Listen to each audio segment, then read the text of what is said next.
Hello YouTubers, thank you for joining me today on Brainbang TV. This is the five updates or the five videos, that's Football Index videos, and I've kind of started this quite recently, going about a month or so now. I do have quite a few videos on here now, and if you haven't checked out any of those, do check them out. Thank you for joining me today. So today I'm releasing a video that's going to be slightly different. I mean, I am going to give you a little bit of an update on my portfolio and where we stand at the moment because I do believe in that transparency and I don't mind sharing my account detail, sorry, not details, but the account in general with you guys, so you can see what the progress is like and how we're going on with creating that passive income as we've discussed so far. Today, what I'll be doing is I'll be discussing sort of 10 tips, or should I call them things you should know, before you ever place your first trade on the platform, or if you've already placed trades, and things you should know prior to actually selecting players, and things that will get you on the front foot when it comes to being successful on the platform. So I will be getting into that in a minute or so. First of all, I'm just going to talk about the trading bonus, really. Just so you guys know, this is due to expire on the 23rd of this month, so roughly less than a week, or around about that. And basically, it's going to be running out on the 23rd at 11:59:59. So any player you buy prior to that period, and will would then qualify you for that the trading bonus of the 8.25%, of up to £1,500 in net buys minus your net spend. And then I think the calculations is then multiplied by 0.0825, if that's right. Yeah, 0.0825, and that would then give you the cash balance. So if you're not involved, do try and get involved so you can get some of that.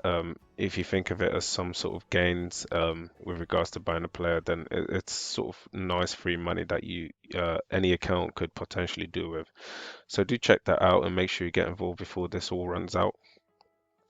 Moving on, I'm just gonna show you guys a quick look at my portfolio real quick.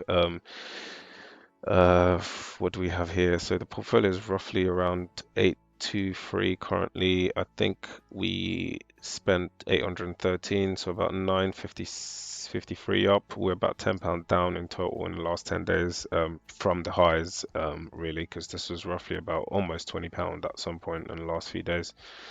We've also gone up slightly in dividend, currently on 29.19, so just shy of that £30 mark, when it comes to the payouts and dividends so far. So very, very happy with that.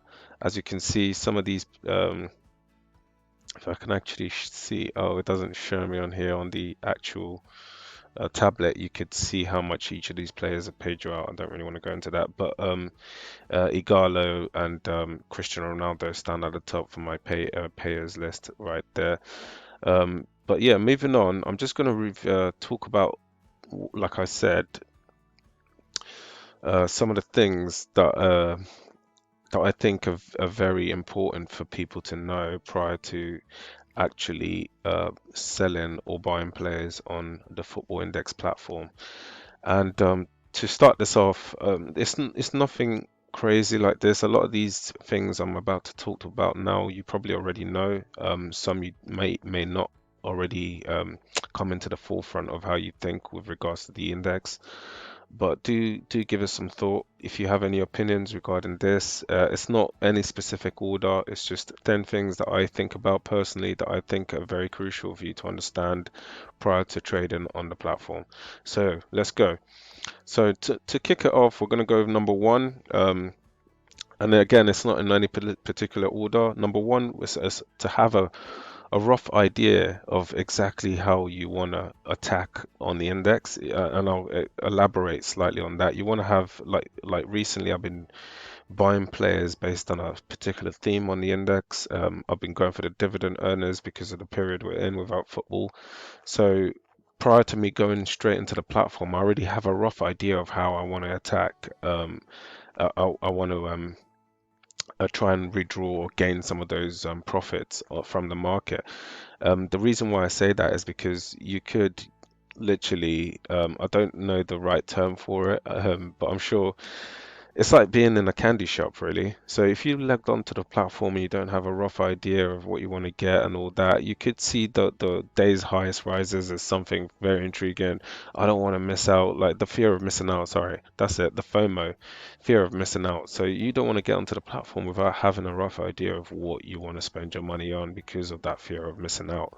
And what happens is when you get onto the platform and you don't quite understand how your approach is, or you don't have a strategy per se, you're just kind of dabbling around, what would then happen is you're just going to end up buying players that are rising for the day or trying to hunt media dividend payers for that day, and you just get lost in the whole scenario, and you could potentially cause your account some damage over the long run if you have that kind of attitude towards it. So moving on to the next point. So the comparison of peers in the same group or in the same category of players. So what I mean by this is, say for instance, you use a third-party platform or Google in general to do your research on players and whatnot, and you find a value, or you've seen potential value in this specific player based on maybe performance or high scoring or tackling or whatnot, depending on the position. Now, what can happen is you could have sort of, how would I say it, confirmation bias, where you've done a bit of research, your research confirms some degree of value to that player, and then you then take it as a that's 100% how I'm going to go about that, and then off you go buying some shares in that player. But the thing to consider at that point is, okay, you found value in someone, but how does this player's value compare to everyone else in that particular group? And that way you can then have a better understanding of whether or not a particular player is overpriced or underpriced in the market, depending on that particular market condition. So that's the best way I would go about buying players. I'd first do my research on the type of player I'm looking for, or the theme I'm going for, and then once I found that player, I'll then try to compare that player that I think is a good choice of value for me with any other player in that particular group.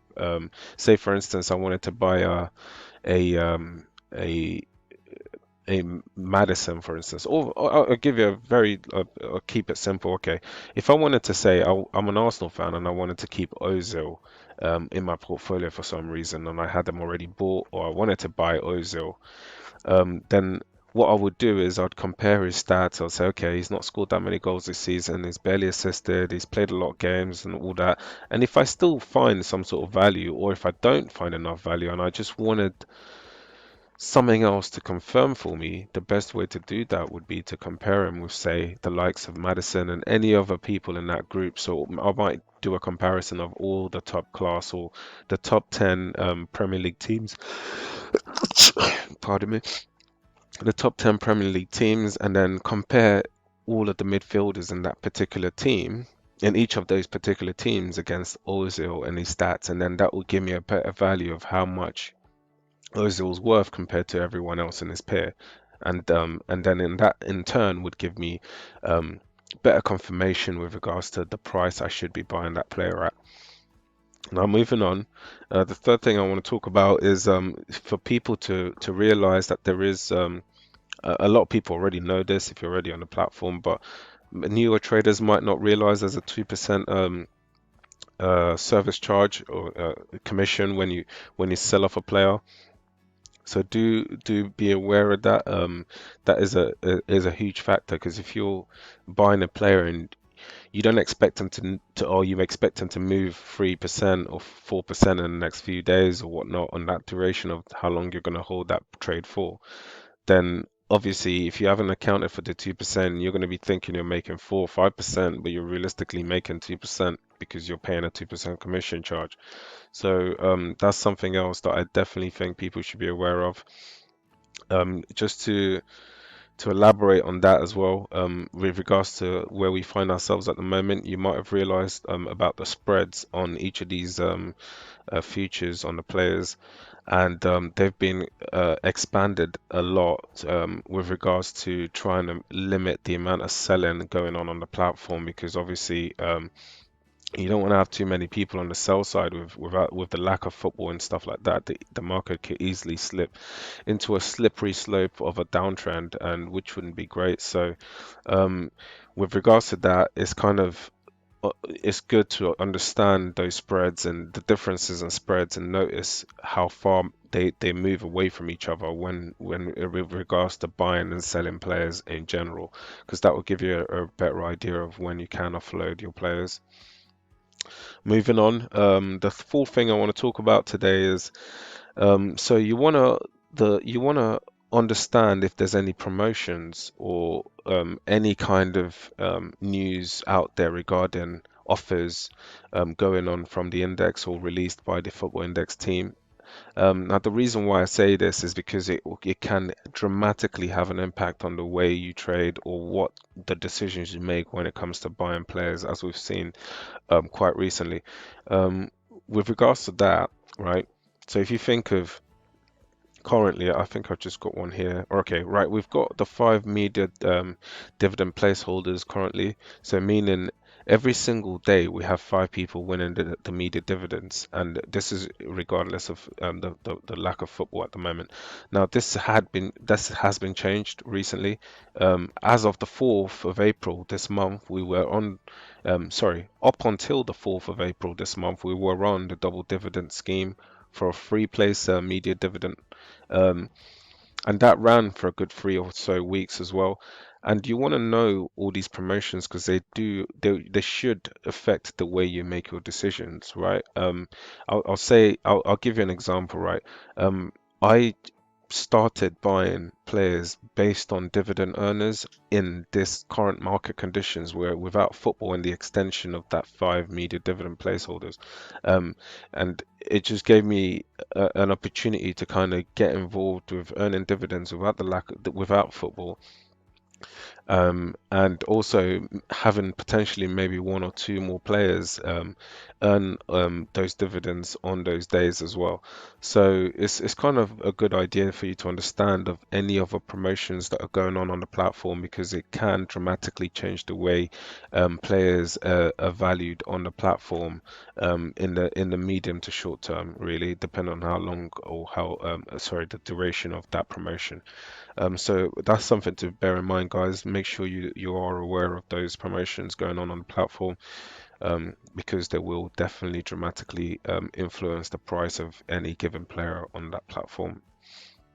Moving on, just number five, we're talking about the potential FI scoring.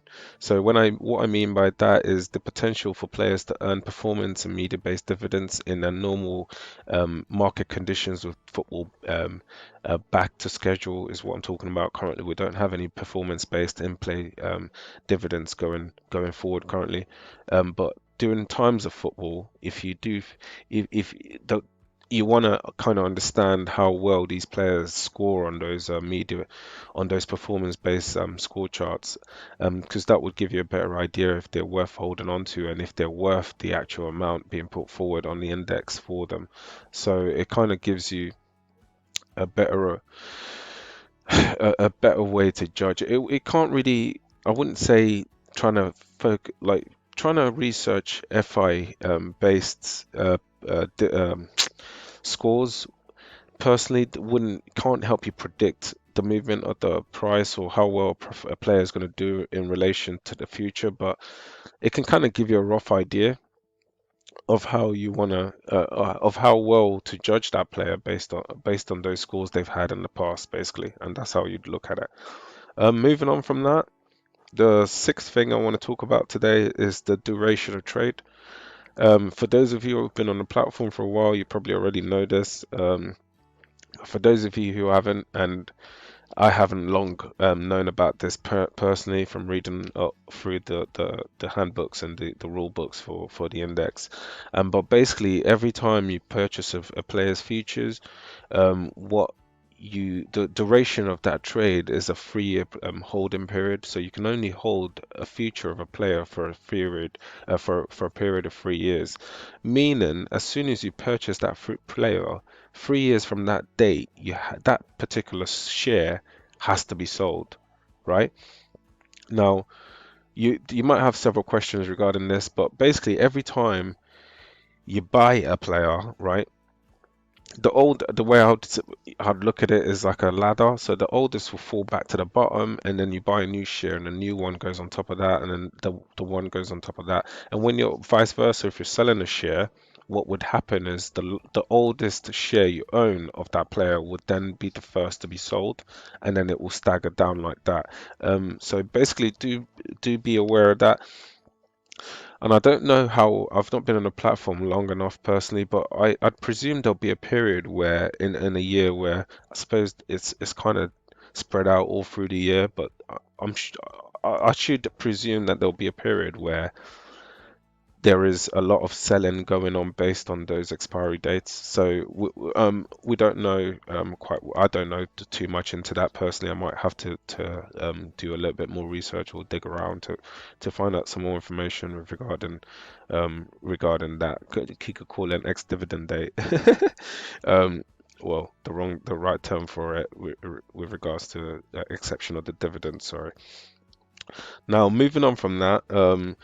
The seventh thing uh, tip or suggestion I have is regarding player contracts and potential moves. So you want to sort of have a way of finding out a lot of these players' contracts and how long they have on those contracts, because they do play a huge difference with regards to how they are valued and what prices they trade for on the platform. I'll give you a quick example, right? If you think of, say, William, for instance, William, who plays for Chelsea on the wing, is currently about 30, 31. I think he's 31 years old. I'm not sure, but he's kind of in the later years of his life currently, and there are some rumors going around of his potential sale. And he's actually come out and said that he potentially would prefer to stay in London because his family loves London, and he's used to the culture of London, and he loves to live in London. So when you look at a situation like that and you say, okay, I'm going to buy William for a potential move, right? So you buy a bunch of William. He plays in the Prem. He's going to get the media buzz and whatnot. The move, right? Okay. So what happens if, say, for instance, a William then decides, okay, the last minute result, Chelsea doesn't come in for me, Arsenal doesn't come in for me. I don't want to go to West Ham because it's West Ham. Now I don't have any more choices in London. So what do I do? Or maybe Tottenham, and then I then decide, okay, I'm going to go abroad. Now, if he goes abroad, if you then consider the fact of how the English media is regarded and English players in general is regarded on the platform, FI being a UK-based company, the value of Williams should potentially reduce because of the fact that he's now moved on to a foreign domestic league, which would then effectively bring down his price because he's no longer in England, and the media that he would get in England no longer offered to him, and his age, meaning he potentially won't perform as well to get those media buzz like the Ronaldo and whatnot over in those foreign leagues. So it's just a simpler example for you to understand. Okay, you could be buying a player for a move, but where he moves to could potentially play a huge factor on where his price actually ends up. That's what I'm trying to get at on there anyway. Now moving on from that, the next point I want to get at, this is the eighth point, and you want to kind of be aware of any other major competition, domestically or internationally. So, for instance, the Euros got cancelled this year and pushed it over to next year.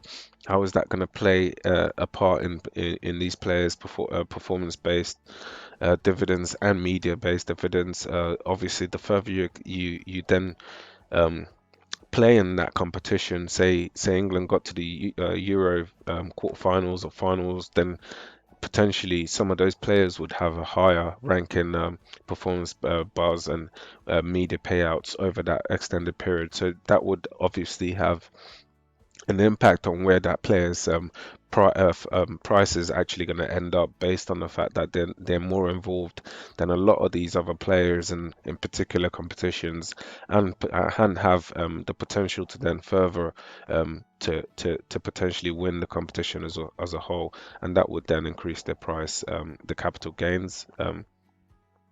The capital appreciations on the price, as well as potential media payouts from performance and sorry, dividend payouts from performance and media based. So something to think about for you guys also. Moving on from that, is I don't know if this is something to think about, because you might not necessarily be into buying trackers or have any ideas what the trackers are really, but I just want to touch on this real quick, and I'm just going to get this up if I can. Now, with the trackers, I just wanted to talk on it because you might kind of, if you're into stocks, or if you're kind of that safe kind of guy, and you maybe don't know how to pick players, or maybe you're not even into football that well, don't know not a lot of players at all and whatnot, you might then decide, do you know what, the tracker is for me. And the tracker might be a little bit more appealing to those kind of people. But to me, you'd be far better off trying to pick out players and spending that money effectively on those players that you'd find value in, than say buying a tracker 10 for instance, which is going at £80.94 currently, which is the 10 top players on the index. I'm guessing Neymar and the likes of Sancho and Pogba will be in that group. And then basically, it basically tracks the price of those 10 players, and it reflects that price in a tracker's price. And you're essentially buying and hoping for the growth of those 10 top players on the tracker. And from how I understand how it would work, depend on if they use the prices to gauge who then falls into the 10 top 10, then the trackers potentially should be quite dynamic, so that they should chop and change uh, every now and again. I'm not sure of the duration of that, or how long it takes for one of the top 10s to drop out, and then someone else from the maybe the top 25 to get into the top 10. I don't know if it actually works like that. Don't quote me on that. If you have any more information regarding that, if you know any more about trackers, do let me know. Leave me a comment, and I'll be sure to get back to you. But my point is, you're way better off trying to figure out where what players hold those values and buying into that than the tracker. And the other point I have about these trackers is, if you say you wanted to buy the FTSE index tracker, the FTSE 100 index tracker, or say any other tracker in the world, with regards to an index, and you're tracking it. Now, you're able to see past results and all that. With some third-party platforms, you can actually see the tracker's price chart, and see where it's come from, where it's going to, and basically do some sort of technical analysis based on that price chart. And that's one of the reasons why I'm not keen on these trackers, because you can only get that service. Pardon me. Currently, the only place I know you can get that service is off of Index Gain, who actually show you the price movements on a graphical form of each of these trackers, and you can kind of have a slightly better understanding of where they come from, and where they potentially could be heading to.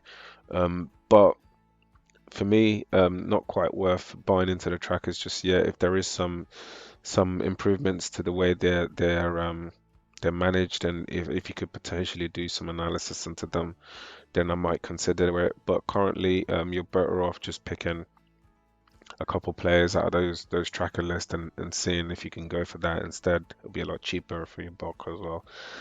If you're looking for that appreciation in the time span it would take for the tracker to gain £20, if you see where I'm trying to go with that. But yeah, that was just a quick little tip regarding the trackers.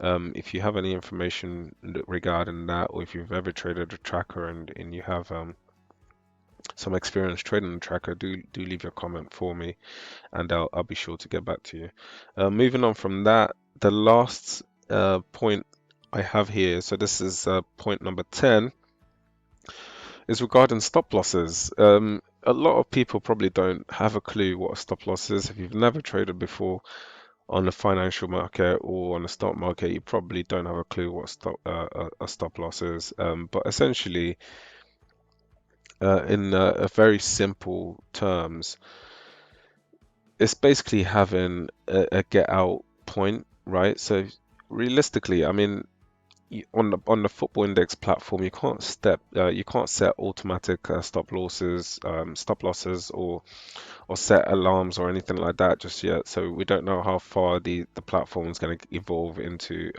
going forward. But for now, that you're not able to set stop losses and whatnot is a really good idea for anyone who's looking to buy a player. Yes, we know that the index is kind of like, it's portrayed to be a stock market, and you're meant to look for value and buy into it. You'd say a lot of the people on the platform look to buy rather than sell.